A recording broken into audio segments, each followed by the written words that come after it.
Greetings, dear viewer. Subscribe to our channel and like it so as not to miss interesting Russian life stories. Enjoy your viewing. Lena studied well at school.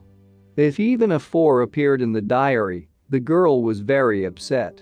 She thought only about lessons, everything else was uninteresting. When I graduated from the last grades, all the girls were already dating guys, and Lena was sitting at home for textbooks. When I entered the institute, I considered myself a black sheep. Everyone around is fashionable, with cool words, and she is alone. Knowledge was Lena's only love. She thought that no one would ever love her like that. Once a roommate offered to register on a dating site. Lena didn't want to do this, but in order not to offend her friend, she agreed.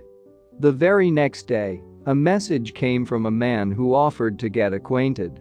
Lena answered, the correspondence began. Dennis wrote every day, he said beautiful words, this even embarrassed Elena.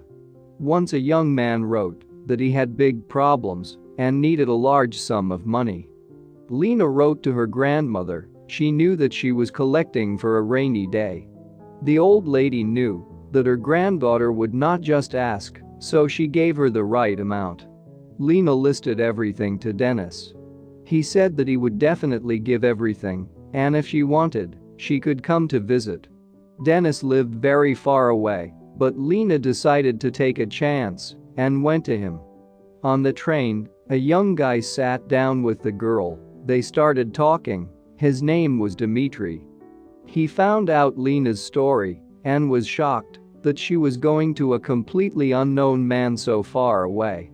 No one met the girl at the train station, she called Dennis, but the phone was out of range of the network. Lena was very upset, but did not despair and dialed the number over and over again. She wrote to Dennis on social networks, but he didn't read it. And suddenly there was a signal, which meant that a message had arrived. Lena read it and burst into tears. It was written there that she was a complete fool, that she decided to come, and he would not come to the meeting. Lena had to forgive and forget. Tears gushed from her eyes, not only because she was abandoned, the girl understood that she had failed her grandmother. What to do? There is zero in the wallet, there is not a single acquaintance here. Suddenly a familiar voice came from behind her. The girl turned and saw Dima. He offered to go with them. And a few days later I bought the girl tickets, escorted her to the train station. Lena promised to return everything, she was grateful to the guy. They exchanged phone numbers, and after a couple of days Dima called. He said he missed me and wanted to come. Lena didn't mind. The young people met only a few times. 3 months later Dima proposed to Lena. The wedding was modest, now 6 years have passed, the young are still happy, waiting for replenishment.